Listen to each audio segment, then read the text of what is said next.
think we're live. All right. Adam, how are you? Good. How are you doing?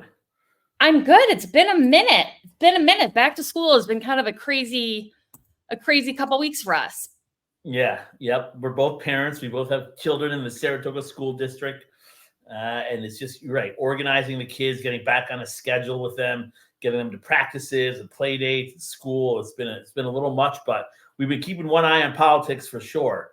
Yes, we have, as always, which I have to say, between local politics and national politics, could be a full-time job. A lot of politics. A lot of politics.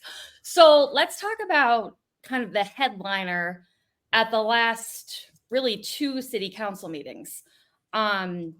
Because I've been finding it kind of maddening to listen to this be debated.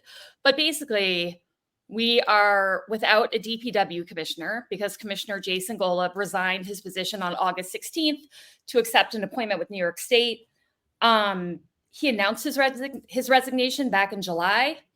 And somehow, I'm just going to say, this city council, the remaining 4 city council people, have not been able to get their SHIT together to figure out how to replace our DPW commissioner and get someone in that position. Partly because there's some conflict between what the city charter says and what New York State election law says, but also, in my opinion, just because there are different political motivations and no one really seems to be like driving the bus here. What has your impression been? Right. So the overview is this spot sits empty, and at a high level, you can kind of blame both sides, right? So the commissioner of accounts is in charge of putting together the schedule for the election.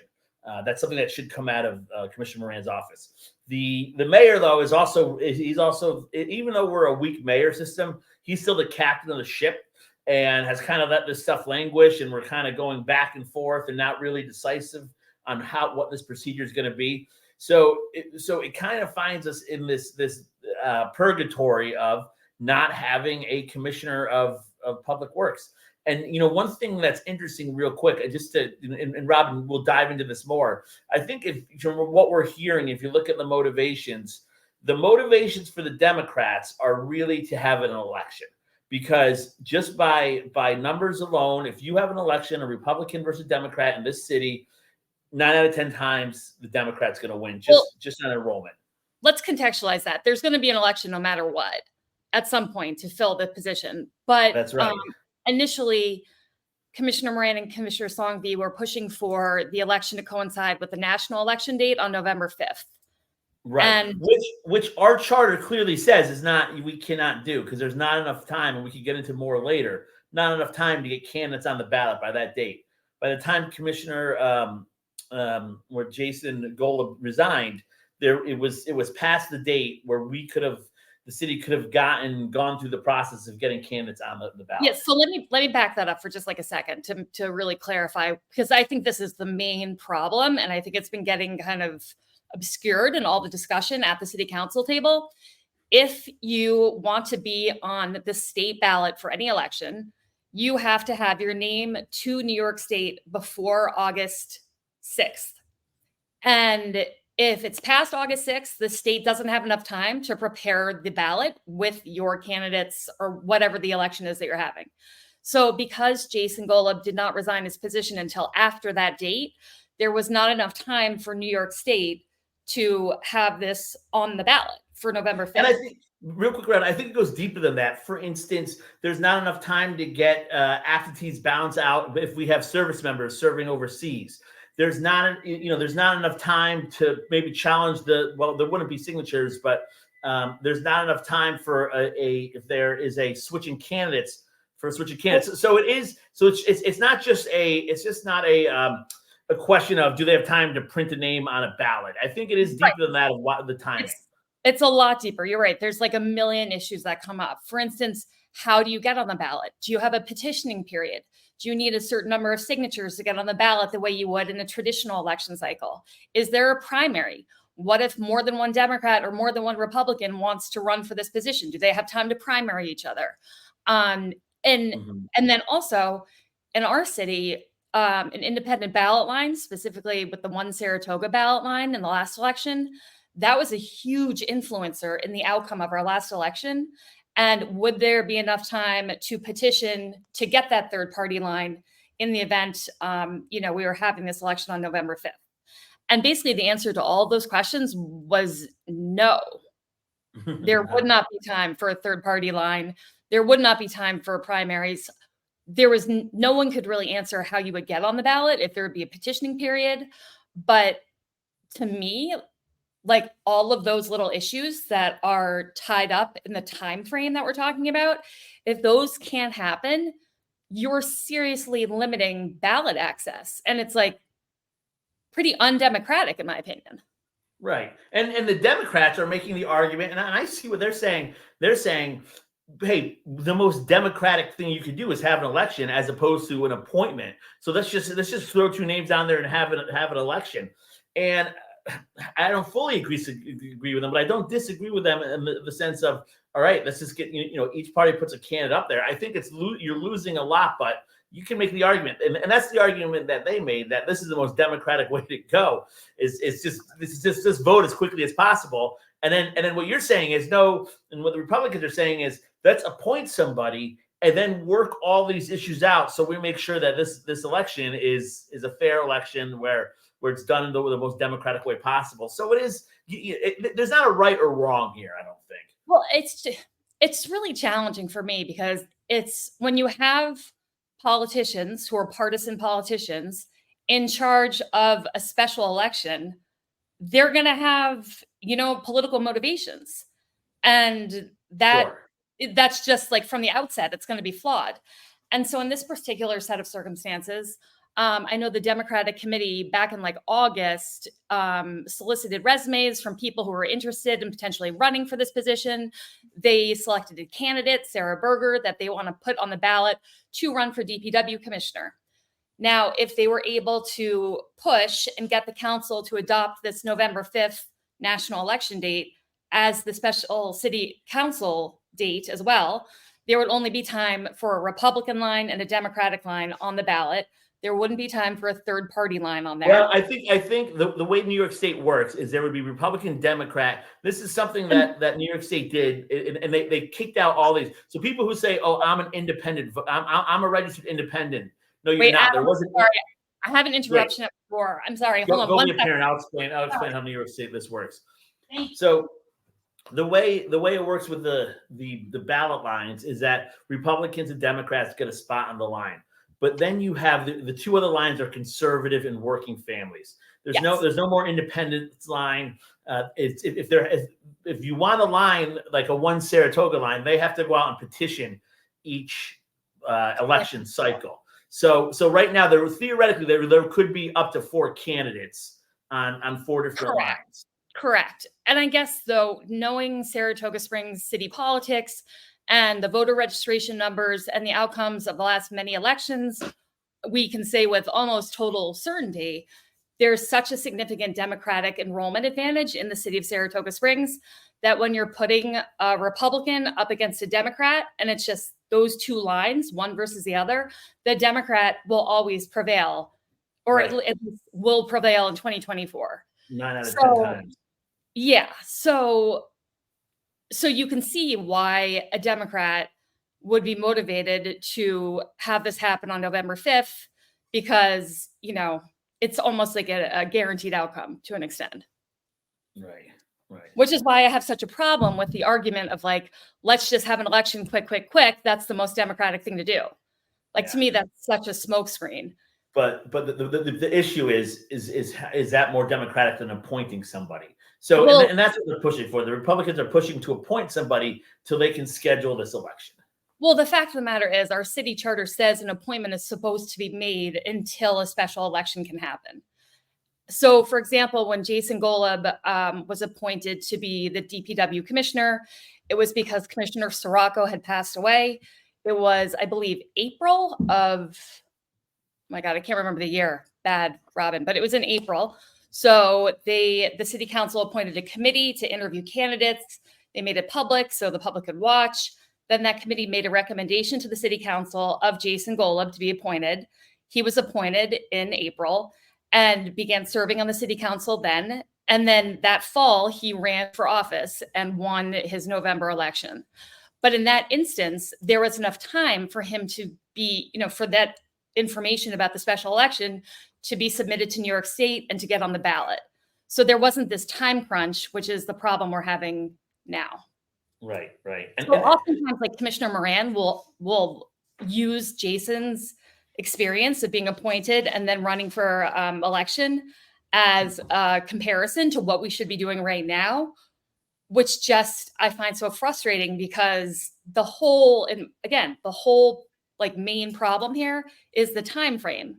So when he makes that comparison, he's conveniently leaving out the fact that Jason was appointed in April, giving New York State time to put the special election on the ballot. Whereas that didn't happen this time around. The vacancy began August 16th. Yeah. Real quick, I'd just like to read a couple paragraphs here. One is, this is what our charter says about this vacancy. It says, in case of a vacancy caused by other than expiration of term, which is what we're talking about, the council should appoint a person to fill such vacancy until the end of the official year in which said vacancy occurs. So we'll start right there with the charter is pretty clear. They need to appoint somebody. Now the question is, okay, so it goes to the end of the year. What happens then? What happens January 1st? But it was interesting in the city council, Attorney Izzo, who is our city attorney or assistant city attorney, said there is actually a procedure in public election law or that says acts for the expiration of a term shall hold over and culminate until a successor is picked. So you kind of have our charter saying we need to pick somebody till the first of the year, then have an election. And then you have New York state law saying, all right, it doesn't, the election doesn't have to be on the first. If it's on, say, January 15th, that person who's appointed can legally hold over in that position. So it just seems like the council needs to appoint somebody, go to the Board of Elections, have the Board of Elections schedule a special election, and let's move on. So to me, that seems like something that should have started happening in July. Like when they became aware of the fact that Commissioner Golub was going to leave, and he told them exactly what date he was going to leave on in August, that should have been the moment that the Board of Elections was contacted to see, how we could put a special election in place. The time frame issue would have come up then. They could have put together a committee to start interviewing candidates just the way they did with Commissioner Golub when he was first appointed. The appointment could have happened in August. The person would have been in office, and then they would then run, if they wanted to, in a special election whenever that was scheduled per the BOE and per our city attorneys saying everything was, in tandem with our charter. So there was no violation of city charter and no violation of New York State Board of Election law. Yeah. Now let me play a little. Yeah, I'll play a little devil's advocate, not a little conspiracy theorist. By no means do I think this is what's going on, or is there any evidence to support this? But it's interesting you say, all right, who's got the leverage here? Who wants what to happen? We're coming into budget season, and the way the budget season is, Commissioner Songvi puts out a proposed budget. They vote on it. If she's got to change it, she changes it. They vote on it again. If they can't agree on it, if they can't get a majority of votes on it, then Commissioner Songvi's proposed budget becomes the budget.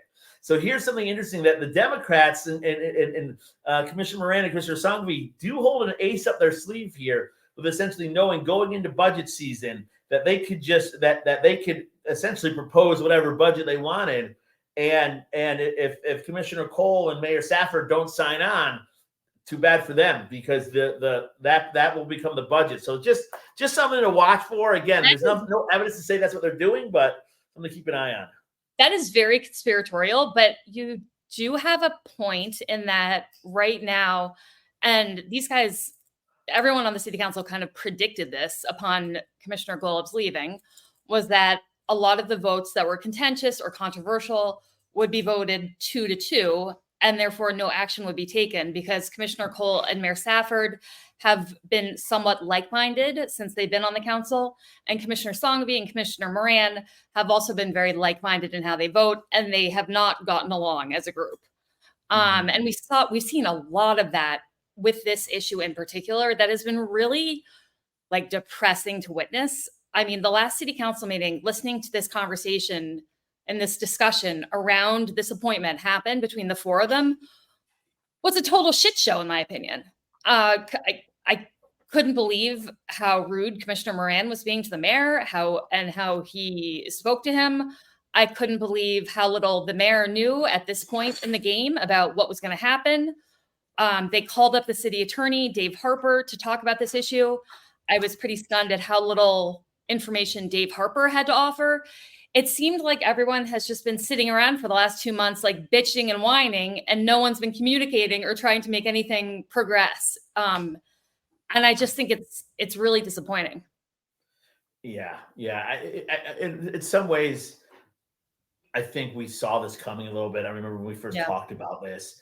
I was considering throwing my hat in the ring there, and it just seemed to me that it just is our commission form of government. Why it has its pros and its cons. When you're stuck in a 2-2 deadlock, is unless you have some people who are really willing to reach across the aisle, which I don't know that we do, it can be just become a mess. And I think this has become a mess. And hopefully, it seems like we're finally getting somewhere where if the Democrats will agree to appointing somebody, if the Republicans can agree to setting a date for a special election. So hopefully we just, they everybody puts on their grown-up pants, comes to the table and says, all right, this is we're going to get an appointment done. And because this was another thing that the Democrats did not. So the mayor and Commissioner Cole wanted to put together a committee to start to find an appointment. And Commissioner Sangvi said it was a late addition to the agenda, and she wasn't going to vote on it. And it was just kind of one of these, like, I think her political motivation was to use the leverage of the appointment to get a date set for the election. So she's not going to get an appointment set until she gets a date set for an election, which I don't know. It's political posturing, but at the end of the day, they just got to get it done.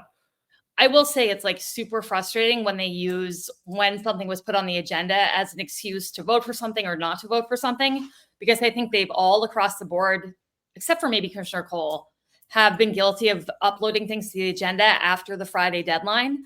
And so Commissioner Sangvi was saying that this item that the mayor had put on had been uploaded on Monday. She had been sick on Monday, and so she hadn't had the appropriate amount of time to read the agenda item before she could vote on it. And I just felt like saying, this has happened so many times on so many different people's agendas, and they're talking about how they don't have time to read it. And I'm like, how do you think the public feels?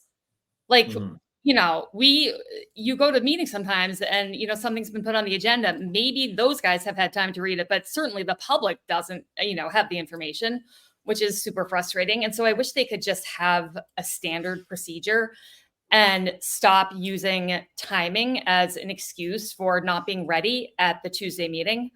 Like, it seems like they all should be holding themselves to that standard. And again, that's not happening. I also think, we all are aware, especially if you're even like this much involved in local politics, we're all aware of the pitfalls of the commissioner form of government. And the only solution to getting around the pitfall of being siloed in your own department is to make a really legitimate effort to communicate with your other city council members. And that's clearly not happening. And the way it comes up at meetings is like, Commissioner Moran saying like, you never talk to me. Like, you've never come down to talk to me about this. And it's like, well, then why don't you go seek out the mayor? Like, people are just looking for excuses to justify their position and or lack of action. And it's like, come on, like we're better than this. And the city council shouldn't be so partisan. Like, there shouldn't be a reach across the aisle. It's Saratoga Springs. It's what's best for the city, not what's best for your political party. Right. And it doesn't seem like, people have been operating in that manner. So basically how this concluded was they agreed to an amended resolution that said they were going to go to the Board of Elections to get the schedule, a tentative, or not tentative, but get a schedule for how. Yeah, it is tentative because this was a big point that Commissioner Cole was making. He just wanted to make sure he didn't want to agree to anything, I think, proactively until it was vetted by the city's attorney, which I don't have a point with that, where they wanted in this resolution to say, all right, we'll do whatever the BOE says. And Commissioner Cole was pushing back, said, listen, let's just see what they say. And let's just make sure our attorney says that it's legal. And Commissioner Moran was saying, you think the BOE would put something to us that's not legal? And I don't know. The BOE's their best interest might not align with the city's best interest. I don't mind having a little review on it from the city attorney. I agree, it probably is going to be fine, but so I kind of interpreted that as making sure the state election law was not in conflict with what our charter had laid out for replacing someone. Right. But either way, the fact that they don't have clarity, that our city attorneys don't have clarity on this issue when it's been discussed since July, is astonishing to me. And, there's kind of been this issue bubbling under the surface of access to the city attorneys and being able to get work done in your department with the help of city attorneys. And so Commissioner Moran, for example, at the last meeting on September 17th, had an agenda item on his agenda that he wanted to hire legal counsel for the Department of Accounts alone, because basically contracts and like purchase orders and whatnot, they weren't getting them back from the city attorney, I think, in a timely manner to be approved and to go through. And so he was like, my department is completely overwhelmed. We need a dedicated attorney to help us with just this issue. And if we don't get it, like, my staff is going to walk off the job. And I think that it does seem to me that there really is an issue with access to legal advice from the city. Although I also, would never say something like, my whole staff is about to like walk off, because is that supposed to be like a compelling discussion point? Like, if your staff wants to walk, they can walk. But we have a comment here from Bill, which I'm going to throw up. Bill says, what they should have done was appoint somebody back in August when Golub resigned. They knew this was going to happen. They could have approached Jason's deputy, or even Tom McTighe for that matter. And then he said, but when she said that, this was clearly to vote, that's when it became partisan. Yes. What Bill is referring to is that Commissioner Moran, not Commissioner Moran, Commissioner Songby kind of predicted that after Jason left, they would run into this 2-2 vote issue, kind of highlighting the anticipated partisanship. And then Bill also said, so Moran wants his own attorney and the taxpayers get to pay for that too. I do agree that we seem to be paying an awful lot of money to lawyers to deal with city issues. But if the city attorney's office isn't functioning in the way it needs to function, and departments truly can't get access or things back in a timely manner, that is a huge problem. And the mayor's department, who the city attorneys report to, should be addressing that. Because, for a million different obvious reasons, having legal advice when you're voting on, these agenda items, it's kind of critical. Yeah, the way our legal, and we've talked about this multiple times, is the attorney's office comes out of the mayor's office, and it's faced challenges for other departments when their best interest might not lie in best interest of the mayor's department. And for that reason, I do think I'm not disagreeing with Commissioner Moran. I don't know enough. It seems like he's making a compelling argument that we need to review contracts in a timely manner.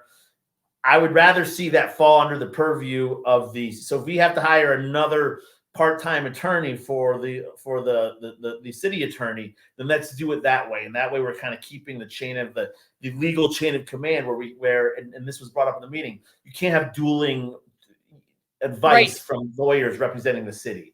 So if that's it, but it ties into something Commissioner Sangvi kept bringing up, was that the city is going to have a shortfall. There was an article in the Times Union about it.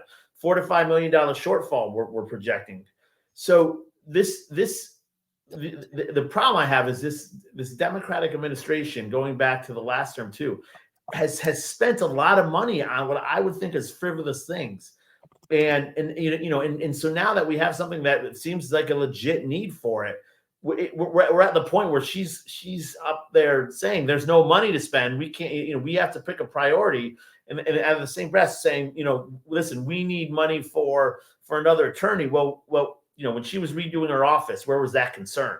right? Or hiring a personal assistant. So it's like we kind of spent all the money already, and now we're facing the music for that. And now this is one of the first legitimate needs we have where I don't know. I just think we got to stop spending money somewhere. So let me just first wrap up where this special election issue ended, which was that they voted to get the schedule information from the Board of Elections and then have that approved or looked over by the city attorneys. And I think it was that they wanted to get the information from the Board of Elections back by October 1st and make sure that everything was in accordance with New York State election law. So, nothing groundbreaking, basically doing what they should have done back in July, but that's kind of where it ended. But then, as you just mentioned, Commissioner Songvi on her agenda talked about this predicted budget shortfall that, to me, kind of came out of left field. And she does give us budget updates at every single city council meeting, which I appreciate. But from like a big picture perspective, it does seem like not this administration so much as the previous administration spent money like it was water. Like they spent and spent and spent and spent.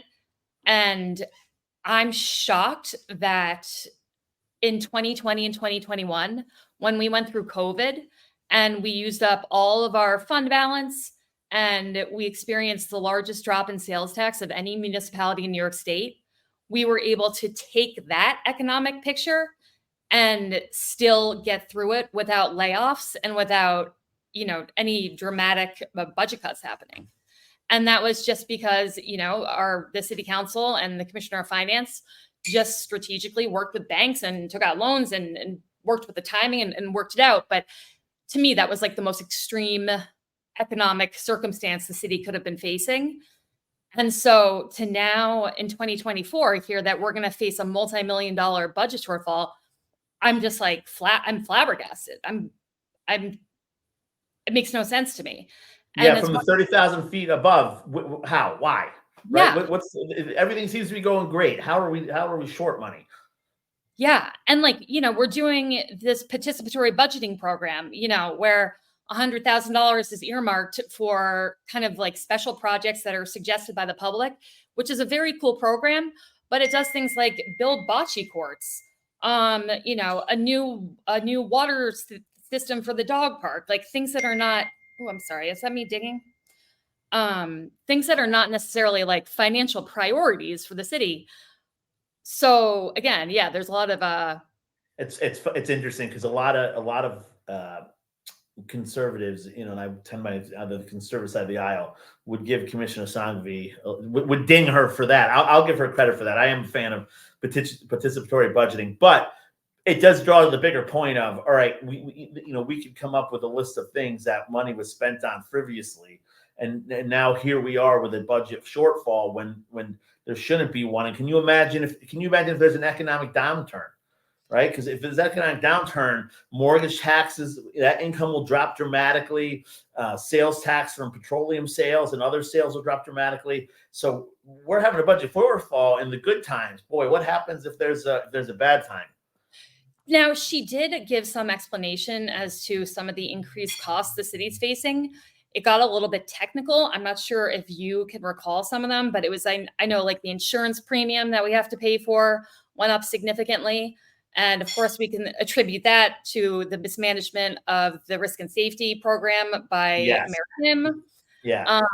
So we knew that was coming. And then I think there was something about the New York State retirement program that was mentioned. Well, the fact is, the matter is that public service employees are very good at negotiating. When we hire, say, a fireman or a policeman or somebody, we're paying for them, unless something dramatic happens, essentially to their passing, right? So all the way through their retirement. So yeah, we have a huge, 85% of our budget, they quoted, is a fixed cost. And that's a huge number. And that goes to people's pensions, salaries, this insurance. We can't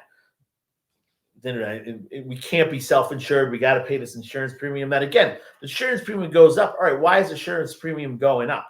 Right. But also you also look at things like spending $60,000 on an attorney for Commissioner Moran, and you know, there are ways to save, and I don't know that the city, like you said, the previous city councilman was great at doing that, but here we are. And the other thing that kind of like threw me for a loop is that the comparison that Commissioner Songvi brought up was that like other cities are facing similar budget shortfalls, like Schenectady, which is also facing like a $5 million budget shortfall.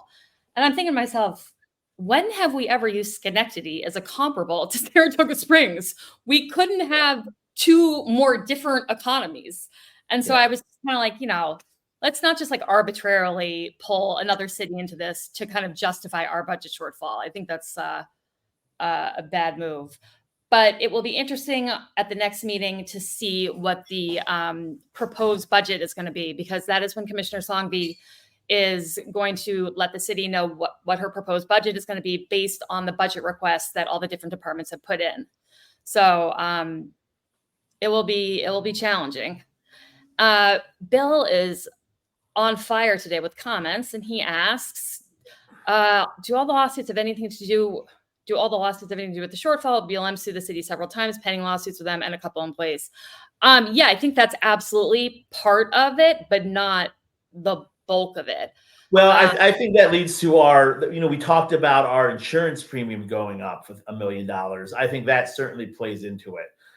Insurance carriers see all the lawsuits against us, and they're going to we become a more of a risky endeavor for them. So that's our premiums go up.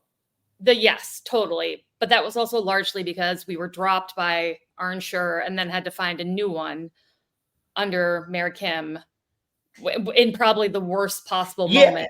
Yeah, exactly. You know what's interesting is the insurance carrier said they were dropping us because of our risk, because Mayor Kim dropped the risk and safety position. But I would imagine, again, conspiracy theory, the insurance carrier is not going to come out and say, you know, I'm going to drop you because I'm going to drop the city because BLM's suing you. I don't think they would ever say that in a million years. So I think I would imagine that went into their decision making process. The explanation they give was risk and safety. That's the easy, clean one that's not gonna draw any red flags or you know, get on the Attorney General's radar. I'm going to take this opportunity to once again remind you and people in general, the entire expense of the attorney services that I received for the Attorney General's subpoena to respond to that in total were $16,000. So just to put in context a little bit, what some of these things cost versus, you know, Commissioner Moran's $60,000 plus bill that I guess continues to increase as he attempts to respond to a subpoena from the DA. Yeah, one thing is not like the other. But anyhow, I think it's discouraging about the budget shortfall to hear this, and I hope that we are able to make it through without doing some of the things that were suggested. For example, Commissioner Songvi brought up our paid parking, and I really hope that doesn't get extended for the entire year. I feel like that was a fear of a lot of people when the parking program was first proposed by Commissioner Golub as a seasonal thing. I think a lot of people just thought, you know, they'll start seasonal, but then they'll go to yearly. And I really hope that doesn't happen. It's completely effed with my parking up on Caroline Street. And, you know, there's mention of the cannabis tax revenue, but none of these things are going to be like huge revenue generators that Commissioner Moran hinted, and I think this is true, the short-term rental. Again, that's still in the air. That will increase revenue for the city. So that's something I'm looking for. And then, you know, again, Commissioner Moran and is his, what's the word I'm looking for? It's targeted reassessments that he talked about before. So, right. You know, as far as looking at homes from an aerial view, making sure the square footage matches what's on the rent rolls or the assessment books. So that's another way to raise revenue. But again, we can raise revenue all we want. It still doesn't mean we should be frivolous with it. And the city does need to do a better job. And I think, again, you're right, the previous administration do it just about how they're throwing around tens of thousands of dollars here and there for these little pet programs. And again, if you look at the amount of money we're paying for outside of the city attorney costs, if you add them all up, like all the different specialized attorneys or specific attorneys for the many lawsuits that have come up that have, nothing to do with Black Lives Matter and are from former employees that are suing the city, et cetera. If those costs could be streamlined somehow, it seems like that would be kind of an obvious move by increasing the city's legal department. But really quick, you brought up short-term rentals. I know that there was a public commenter who was commenting about her experience with short-term rentals, and she's had a particularly bad experience with a neighbor who rents out to Airbnb all the time. But I can't recall what Commissioner Moran responded with in terms of like where he is. So so she threw it out there. So and this is the perfect worst example. Her, the house behind her, her neighbor it's owned by an LLC, who's just interested in turning a profit. It seems like it's rented at a very short-term basis, 1 or 2 nights. Most of she said, there'll be a lot of parties there. There'll be cars parked up and down the street. So this does seem like the exact scenario that Commissioner Moran's trying to tackle. And it was left with Commissioner Moran and Commissioner Cole getting her number and can talk to her offline. So again, there was no real short-term rental update. We're still kind of in purgatory there, but Commissioner, it's still on his radar. We're still moving towards something. Yeah. I mean, there's so many issues that need to be addressed surrounding short-term rentals. I hope, we're able to do some of it at some point, although it's been discussed for a really long time and we still don't have any working document, I think, to go off of. So I don't know how hopeful I am. What else, sir? We've had the passing of some really notable Saratogians, which has been really sad over the last few weeks, including Mark Strauss and Tom McTighe most recently. And so I just wanted to make mention of that because these are people who really contributed to the fabric of our community and its success. And, to have them pass it's a tremendous loss, obviously, to their families and friends. But also, I just think it provides an opportunity to talk about how much individual people have played a role in shaping Saratoga Springs and becoming the city it is today. Yeah, Mark Strauss and Tom McTighe were both kind of from my father's generation. I know he knew them both well. Mark Strauss, I remembered the store Mabu. It was a staple. My mother loved it. I have fond memories of it. I was probably 8 or 9 when it closed. It was a long time ago, but just the name Mabu is synonymous with downtown Saratoga during the 80s and 90s when downtown Saratoga was being revitalized. Commissioner McTighe, Tom McTighe, was again a close ally with my father, a good friend. He was a Democrat. We talked about how right now Republican stands a 9 out of 10 chance of losing in this current enrollment. Back then, a Democrat had a 1 out of 10 chance of winning, and he would consistently win. And he was a bulldog on there, for better or for worse. But he got a lot done. And again, he was, the Saratoga of the 80s and early 90s was a really struggling city. I mean, we were called townies by the Skidmore kids, and we were supposed to be embarrassed about being from Saratoga. And that's part of the generation that handed it off, just a great little city, to this current generation that's now building skyscrapers and building dog parks and all that. I know. I think though, like the point you're making, and it's such an important point to kind of drive home, is that truly the success of our city can really be attributed to like a small group of individuals in a large part. And I just think it's so important for us to keep that in mind as we move forward, because the city's success doesn't just happen magically. It happens, it doesn't just happen because people write checks. It happens because people dive in, get their hands dirty, and, either serve the city in a political capacity or in a volunteer capacity, but they're engaged and they're committed, and that has to continue.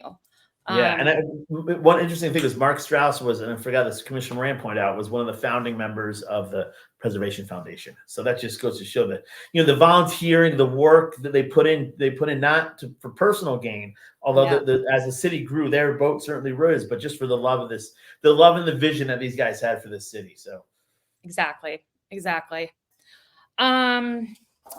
Let's see. We were gonna one just like quick. There's two interesting articles. This is a total left turn that have popped up over the last week or two that I thought were interesting. One actually I thought was less interesting and more just distasteful. One was in the Times-Union yesterday, I think, and it was the owner of the old Saratoga diner, who owns the property that is leased to Code Blue on Adelphi Street, came out very forcefully saying that he thought he was doing a good thing by leasing, his property to Code Blue, but now it's become a real negative, and he hears that the county is moving forward with the permanent location for Code Blue, and he just thinks it's terrible for the neighborhood and the area, and was just really almost regretful that he had played any part in helping to facilitate a Code Blue shelter, which I thought was kind of disheartening. It wasn't Code Blue though. It was it's Code Blue has been what he has been able to help with in that it's his property that's being leased, but is the Code Blue one or the Rise? So it's the Code Blue one, which is on Adelphi, but then the county is planning to have a permanent facility in that area. Right. And yeah, I'll say this. It comes down to the city does not have a plan for the faucets to have less coming in than more going out than coming in.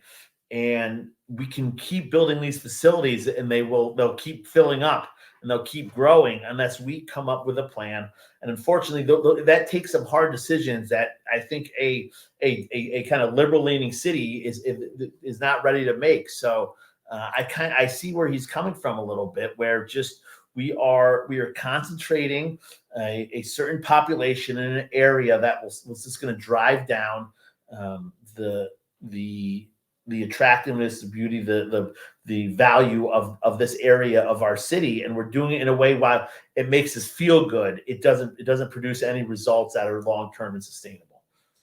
This is where you and I have disagreed a little bit in the past, but I will say Saratoga Springs, so many people are so vocal about wanting to help the unhoused, but then when their neighborhood is the proposed neighborhood for a shelter, they all freak out and are turned into NIMBYs, which is just the height of hypocrisy, in my opinion. But also, as you know, and as I've said before, Code Blue was located about 4 houses down from where I live with my children for 3 winters. And it was an entirely positive experience for us. There was no crime issues. There were no issues to speak of at all. My home value wasn't affected. It truly was a positive for our family.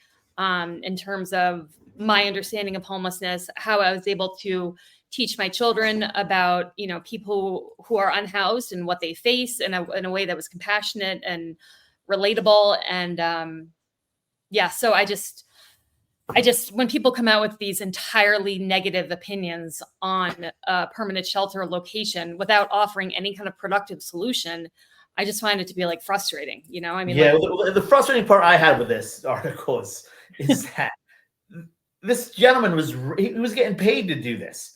He wasn't donating this space or this land. So if he feels that bad, take all that money he made and buy a shelter on the outskirts of the city and donate it. Right. There you go. There's your solution if you didn't like it. But if you're getting a fee for providing a service, listen, buddy, that's on you. You took that money. You can't complain about it now. But again, we did agree to disagree on this, and we'll see how the city continues to grow with our homelessness challenges. The article to me though seemed more like clickbait than anything else. I mean, what? Yeah. I mean, yeah. Exactly. We have a comment. Controversial. Matthew Taylor says it has to go somewhere, but to be frank, it took us a decade to get the third fire station, way more than a decade. We needed like this. We need Code Blue. Anyone could need a warm place to stay, and having it somewhere connected to resources is a win-win. I mean, yes, I agree, and I think we do want to. Again, in general, people all agree that we want to be a community that takes care of our most vulnerable population. Yeah, but do we want to take care? My issue is, do we want to take care of the capital district's most vulnerable population, right? Or upstate New York. That's my only issue. I have no problem, and I have a record of taking care of our vulnerable population. I know, but the problem is we could have this debate all day long, because if someone shows up at Code Blue on a Tuesday night at 11 p.m. because it's 19 degrees out, but they happen to be from Albany, are we going to check their ID and kick them out? No. Exactly. Anyway, the other article that I found interesting was the Daily Gazette did an article on the race in the assembly, or the state Senate race between Senator Tedisco, who is being challenged by our Commissioner Songvi, Manita Songvi. And the article is basically about how Ron Kim was supporting Commissioner Songvi, but former Public Safety Commissioner Jim Monino was supporting Jim Tedisco. And I just was like, I don't know. Did you read this, Adam? Yeah. Actually, it's been a little while since I read that article, but it was just like I don't know. It was just kind of like a weird, again, I don't know if there's been like some slow news days. It seems like there's tons of news, but it just seemed like a kind of arbitrary take on that election. Well, let me tell you what my take on. My take is, I think you're absolutely right, where Saratoga was probably the clickbait center of the Capital District when we had the BLM protest at our city council meetings. Yeah. And I mean, it was just complete bonkers bonanzas. And now we're a little dysfunctional, but we're mostly functional. Now they got to kind of create some stories, and so maybe that's what they're doing. But that brings up a great question of, why do you think we've been a number of months now, without BLM disrupting our city council meetings? Oh yeah. Why do you think that is? I think there's a very obvious answer there, and it's that there's several lawsuits that they're involved in that against the city, and I am absolutely sure their lawyers have said, stop talking. Don't go to public comment and talk anymore, because it could jeopardize our case against the city. You could say something that would basically jeopardize your legal case. So I'm sure they've been, told to stop talking. Yeah, and if that's the case, I'll just say that really goes to show you the kind of these social justice warriors, what they're in it for. Apparently they're in it for if this was really about social justice, you would still be pushing your issues, pushing that at city council meetings. But it seems right now this might just be about a cash out. And if you're right, if they're not coming because they want to get paid, then I think the city really needs, and all the supporters of BLM need to really look about how, are they supporting a social justice movement and cause, or are they supporting some grifters who are just trying to get paid? So that's something I think you should look out. The other question is, I think BLM has lost a lot of organic support within the city. They're down to very few people in the city who actually support their antics. That's not true with Skidmore. So were they taking a break because they couldn't recruit from Skidmore? So I guess we'll wait and see. I think, Robin, your point would be right. If we don't see him for another couple of months, if we see him in another couple of weeks, I think they got a chance to go back to Skidmore and recruit some agitators. So as someone who is named in these lawsuits, I'm going to not speculate any further than I've already speculated, but these lawsuits won't be resolved for years. And so I think that it's not going to be a presence really at our city council meetings for a long time. Yeah, which again, I hope you're right, but I think that goes to show you what Saratoga BLM was in for, right? They were in for a cash out, not for the social justice cause. Otherwise, they'd still be they would still be pushing their quest for have a civilian review board, and which we had, and I don't think it had one case in front of it. So, actually, I'm glad you brought that up, because I think about it every now and then. There was a civilian review board that was passed and was functioning, and Kristen Dart was the chair. And part of the Attorney General's recommendations to the city of Saratoga Springs was that they continue to have the civilian review board operate and really engage the community in that process. And while maybe they hadn't fielded any complaints while it was operational. I don't know why it stopped. I think it's kind of crazy that it stopped. And so I would like to get an answer as to why it doesn't. I'll give you my theory. My theory is it turns out in a city of 30,000 people that's got a good, honorable police force, there's just that much to talk about or that much to complain about. The police show up when needed. They do their job. They go home. I think most people are happy with the police in this city, and there's just not much. There's just not much. There's nothing there. As someone who served as public safety commissioner, I will say there was a handful of times when someone reached out to me or connected with me who had an issue pertaining to the police department, in which I could completely understand why the use of the civilian review board would be warranted and would be a more comfortable approach for them to take. These few instances, nothing had anything to do with race or anything of that nature, but they were instances in which I could understand the person's nervousness about having to go to the police department directly to make some kind of complaint. So I actually think it can be a really valuable vehicle for the city to have, and I think we should have it, even if it's not being utilized. I mean, if it's not being utilized, great, then people are having a good experience with the police force. But I don't know why it stopped, and I think it's not a good thing that it stopped. Lastly, Adam, I think that was about all I had, because I will say national politics is taking up a lot of my brain power these days. Yeah, it's interesting. We're going to talk about national politics for a second. We'll sure. So how do you think your girl Kamala's doing?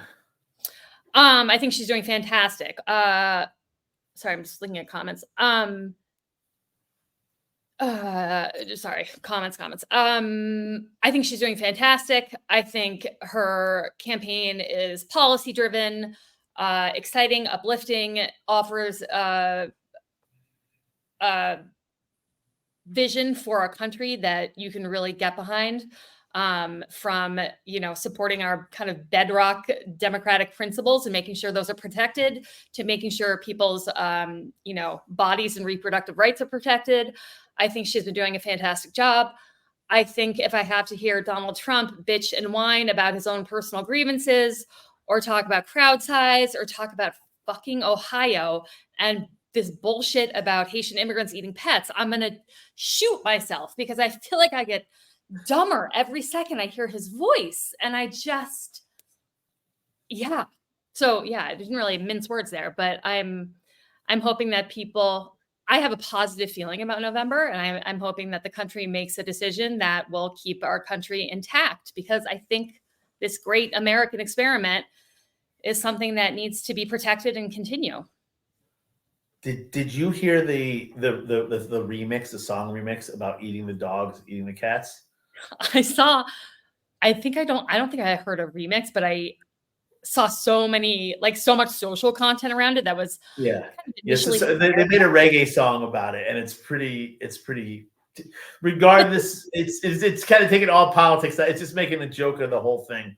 I know. The thing is, it would be funny and it would be a joke if then there weren't like bomb threats and school being canceled, and like all the way the repercussions have been for Springfield, Ohio, have just been atrocious. And so it's hard for me to laugh knowing what that city is going through, and knowing how these 20,000 immigrants, who were there because they needed people to work in these jobs. And it's been largely a totally positive and productive part of their community, how it's been just bastardized. This is really unacceptable. Yeah. Well, I disagree with you in the sense of, I don't think it's certainly helped fill some jobs in the community, but it's certainly stressed a lot of the community's social services. And so I really think Donald Trump missed a opportunity to, the dogs and cats thing was atrocious. You're absolutely right. It brought it's Looney Tunes, and it's something we've seen from Trump before. And he will find the most outrageous shiny object and on the internet and just stick to it and throw it out there. And so he did Find that. a ridiculous shiny object. He just makes up bullshit to divide and distract. Somewhere at some city council meeting, somebody said something about Haitians eating a pet. No. This is how it happened. No. Hold on. Important. This is how it happened. One woman put on Facebook that her cat was missing, and she suspected her neighbors, who happened to be Haitian immigrants, might have something to do with that cat's disappearance. She then went on to publicly state that she had no evidence to believe that it happened, and it turned out her cat was hiding in the basement the whole time. And so that's how this began. Not because any official anything happened, just because of one bullshit Facebook post. And I would agree with you. I agree. I'm not disagreeing. I'm saying there is a huge issue we have to talk about in national politics, and it's what's going on our southern border. And he completely, I agree. He but here's the thing: completely missed the chance. And these 20,000, can you imagine 20,000 people came to Saratoga? He didn't miss the chance. He answered every single question in that debate, regardless of what the question was, with defaulting to all these people from prisons and mental health facilities and all these criminals flooding over the border. He just doesn't know how to articulate it in a way that's accurate and reflects the reality of our border situation. And also that's what I meant by missing the chance. Right. Yeah. Right. And the fact of the matter is, we really don't know who's crossing the border in a lot of cases. But again, we also know that when you start going off about eating the cats and dogs. But we also know that, governments around the world aren't sending their, worst criminals and psychos to the United States to cross the border. I mean, it's just it's all these insane conspiracy theories. And I have to ask you I don't know if you watched this. I think it was about 2 days ago. Trump was talking and he said that if for some reason he loses this election and only gets, 40% of the vote, really that can be blamed on the Jews. That would be attributed to the Jewish population not showing up and voting for him. That's who he would blame. Yeah, well, I think what he's referring to is the Jews have vastly gone Democratic. Something like 70% of the Jews gone Democratic, and I think there's a big part of the Reformed Jewish movement who has put their politics ahead of their religion and Zionism. So there are Jews, and John Kaufman is a great. He's somebody I've disagreed with openly about this. He writes the Saratoga Politics blog, where I believe there are Jews who put their politics above their religion. And so that's what he's referring to, is that Donald Trump I'm scared for the state of Israel if Kamala Harris gets voted in. I am not if Donald Trump gets voted in. And so, you're not afraid for the state of Israel if Donald Trump gets voted in because you think Donald Trump's foreign policy will be more effective than Kamala Harris's foreign policy? 100%. I mean, the problem is this is all led by Iran and terrorism, and the Joe Biden and Kamala Harris. I think that's a wild statement. I think that the idea that Donald Trump is taken seriously by any world leader is a total fallacy. And I don't think he will have any significant influence over how this conflict is playing out. But that's I disagree. I think the Hezbollah, Hamas, the Houthis are all proxies of Iran. I think Iran's, Donald Trump's crazy, but I think Iran's scared of him. Iran would not be funding these and having these proxy wars if Donald Trump was in office. When you have people like Kamala Harris, saying things like, we kind of assigning equal blame to a known terrorist organization. I don't think she's ever said that there's equal blame to be assigned on both sides. Ever. I've never heard her say that. Well, I guess when Israel retaliates and they're saying no, Israel should not retaliate. All they're doing is they're giving power to Hamas. When she says we need a second, when we need a what's that?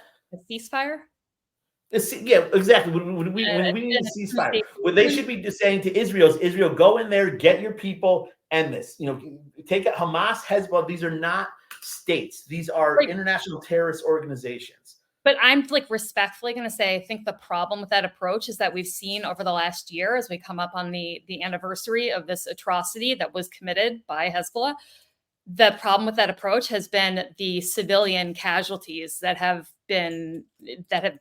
happened in conjunction with Israel's attack on Hamas. I don't know why I said Hezbollah, sorry, Hamas. Yeah, Hamas. Yeah, and I'll tell you this: if people who watched and this is the problem I have, if you watch the pager, where Israel blew up a bunch of pagers. Yeah, that was wild. Right? That was wild. That was the single greatest urban combat operation as far as civilian casualties that's ever been undertaken, right? I mean, you could not get more targeted because who has pagers? Hezbollah. That's who has the pagers. Nobody in their right mind would have a pager if you're not a terrorist. So no, I agree. That was brilliant. What? Yeah. I thought. I mean, I read that and I was like, I mean, how they had the foresight to do that and get them in the hands of Hamas, like the whole, that whole thing was really wild. And I appreciate that they were doing something to minimize civilian loss of life. Right. So wait, sorry, I don't mean to cut you off, but we're actually just on an hour, and I do right, exactly. Bill wanted to turn to state politics and ask what our opinion is of Proposition 1. And Bill, I'm embarrassed to say I'm not familiar enough with Proposition 1 to have an opinion. I think initially my opinion was to be in support of it, but I have not done my research, so to speak. I think so. Proposition 1, actually, I don't know. I have an idea of what it is, but maybe, hey, tune in. We'll be doing. There's going to be another city council meeting Tuesday. We'll be back next Thursday. Let's cover Proposition 1. Yes, totally. And we will keep our eye on the local elections that are happening. And we'll keep you posted on those and hopefully have some of the candidates on as we get into October. All right. We're so late. I'll talk to you next week, dude. All right. Bye.